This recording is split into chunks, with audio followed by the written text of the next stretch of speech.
Oh, I am so excited to read today one of my favorite books titled Rosie Revere, Engineer. And this is written by Andrea Beatty and illustrated by David Roberts. Let's learn more about Rosie. Oh, this is the story of Rosie Revere, who dreamed of becoming a great engineer. In Leela Greer's classroom at Blue River Creek, young Rosie sat shyly, not daring to speak. Oh, such a good student. Maybe she was nervous. Let's learn more about Rosie. But when no one saw her, she peeked in the trash for treasures to add to her engineering stash. And late at night, Rosie rolled up her sleeves and built in her hideaway under the eaves.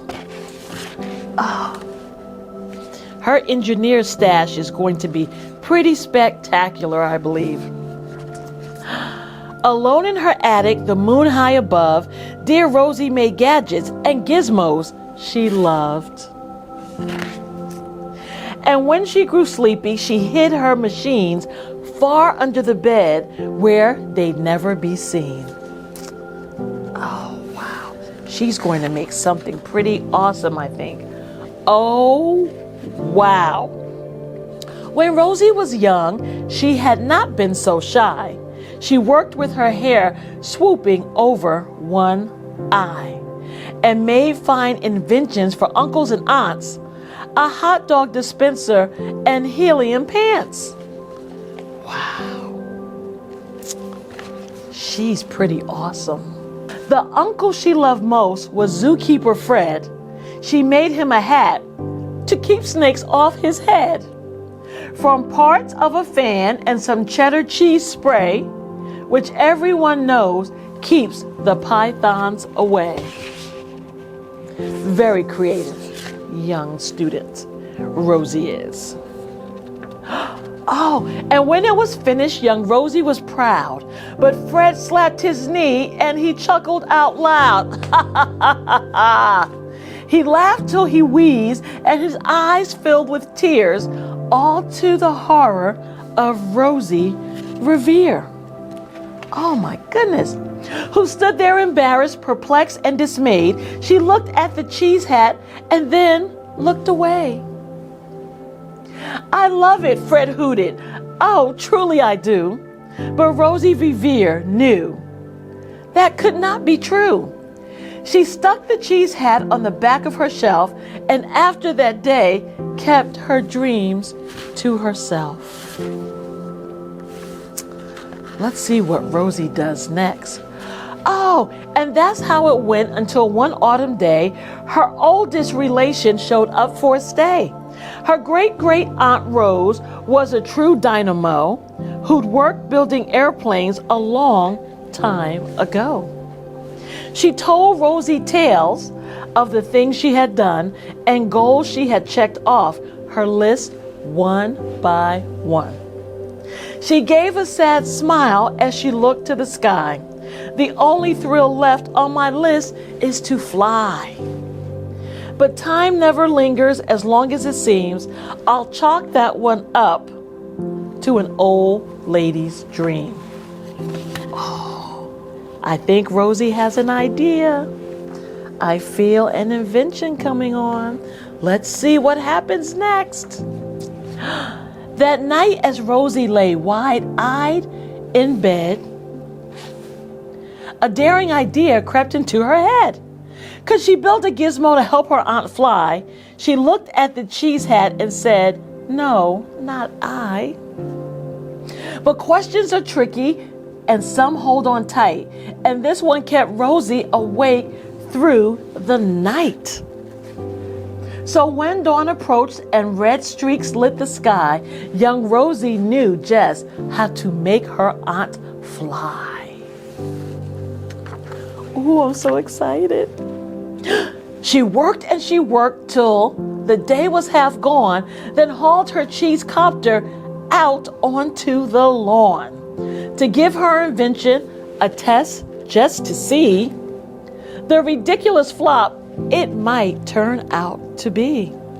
Oh, Rosie, you are amazing.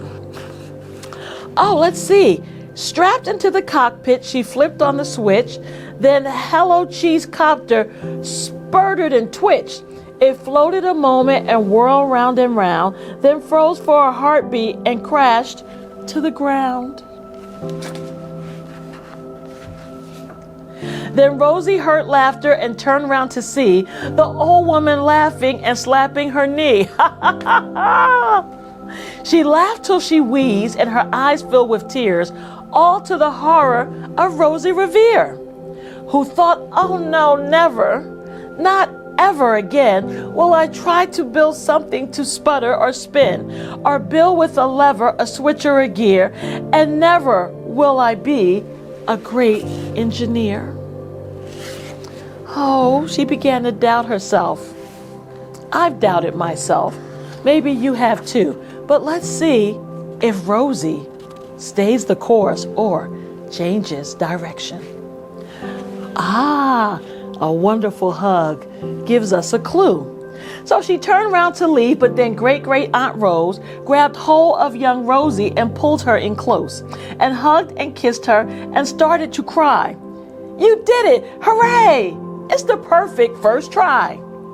This great flop is over. It's time for the next. Young Rosie was baffled, embarrassed, perplexed. I failed, said dear Rosie. It's just made of trash. Didn't you see it? The cheese copter crashed. Yes, said her great aunt. It crashed, that is true. But did you see what I saw when it began to fly? And before it crashed, Rosie, before that, it did begin to fly. I'll say it flew. Oh, woo, a lot of thinking is going on in Rosie's head. Let's see what she says. Your brilliant first flop was a raging success. Come on, let's get busy and on to the next. She handed a notebook to Rosie Revere, who smiled at her aunt as it all became clear. Life might have its failures, but this was not it. The only true failure comes if you quit. Oh, wow. They worked till the sun sneaked away to its bed. Aunt Rosie tied her headscarf around Rosie's head and sent her to sleep with a smile at your ear to dream the bold dreams of a great engineer. Oh, it also says, we can do it. Yes. Let's see what happens next. At Blue River Creek, all the kids in grade 2 build gizmos and gadgets and doohickeys too. With each perfect failure, they all stand and cheer, but none quite as proudly as Rosie Revere. Wow, these are some great inventions.